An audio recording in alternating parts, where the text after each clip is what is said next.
The word death appears too frequently in the lives of contemporary young people. It seems to have become not the primary source of human fear. But when you truly have to face death, can you still remain so calm? Limu was pushed into the operating room by a group of doctors. At that moment, he only had one feeling: discomfort. But what's strange is that there is no feeling of fear. The lead surgeons, faced with such a young life on the verge of withering away, they racked their brains to fight with death for this life. They used all means at their disposal: CPR, defibrillator, everything that could be used was employed. They applied 2 chest compressions to Limu's heart. Unfortunately, one's fate is not determined by oneself, as the electrocardiograph no longer showed any activity.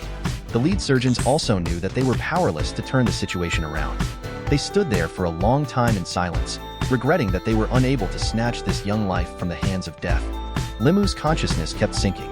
He seemed to realize that he was about to die. But the heaviness in his mind made him feel like he was falling into an abyss.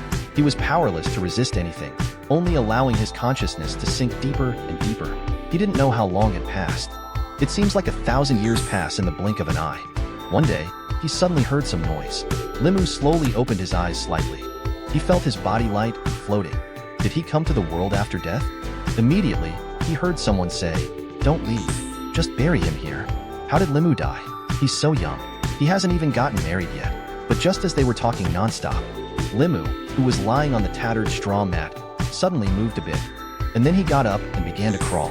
Limu unconsciously spoke up and asked, "May I ask?" But he didn't finish his sentence. The 2 people instantly froze in place. Goosebumps instantly covered their bodies. Then, they both screamed out loud. They quickly ran away. Limu scratched his head, feeling a little confused. Just then, it seemed like his head was about to be torn apart. Countless pieces of information flooded in at this moment.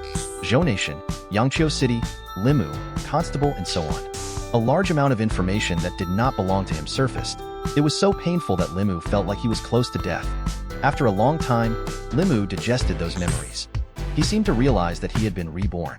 And the owner of this body is also called Limu. It's just that this body now belongs to a different Limu. Limu tried singing, dancing, and rapping. Oops, oops. After singing, "You're beautiful like a chicken," oops. Limu happily discovered that his body had become much stronger than before. But suddenly, Limu became distressed again. Where should I go now? At this moment, a sudden wail appeared behind him. Curiously, Limu leaned closer. Limu discovered that a small fox had accidentally been caught in a trap. Limu intended to step forward to help it out of its predicament. Unfortunately, animals have a naturally cruel nature. They fundamentally do not trust Limu, the human. With bared teeth, they want to scare away the person in front of them. Limu reassured, saying, "Don't worry, I won't hurt you." Then, step by step, he approached the trap on its leg. With a click, it rang out. The little fox quickly jumped out. After she had walked far away, she turned back and said, "Thank you, young master, for saving my life." Limu subconsciously waved his hand and said, "Don't mention it. It's not a big deal." But as he spoke, he suddenly froze in place. The more he thought about it, the more uneasy he felt. Was that the fox speaking just now? Immediately, he let out a loud cry. He started running wildly as he took a step forward, until a quarter of an hour had passed. Limu panted and came to a stop. He needed to quickly find a place with people. But autumn is a time of many events. Suddenly, a group of people appeared in front of Limu. The leader. That's the infamous demon leader.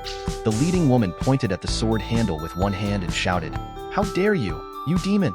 You dare to occupy the county office in the absence of the officials. Leave immediately." Limu instantly panicked. "What demon are you talking about? It's not me."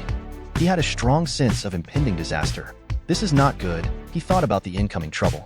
The woman also stopped talking nonsense. She drew out her sword directly. And then, with a calm expression, she spoke, "Don't move. Limu, make a move. What are you going to do?"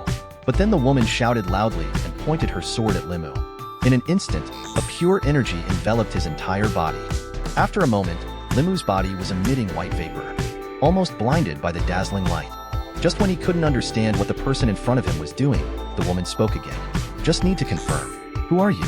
Limu awkwardly pointed at himself, as if making sure he was being asked again, but he still subconsciously said, "Yangqiu City's Constable Limu." Then the woman pointed to herself again. "What about me?" Limu gave a straightforward answer this time. "Li Qing is the leader." He then continued before Li Qing could ask, saying, "I don't remember those 2 men behind you." No impression. Li Qing took out a gossip plate again and aimed it at Li Mu. Look at this. Li Mu looked over in confusion. Suddenly he realized that the face of this body was quite handsome.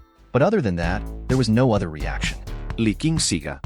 No problem. If 3 Hun is separated from the body for too long, it will lose some of its memories. Then she waved her hand and said, rest at home for these few days.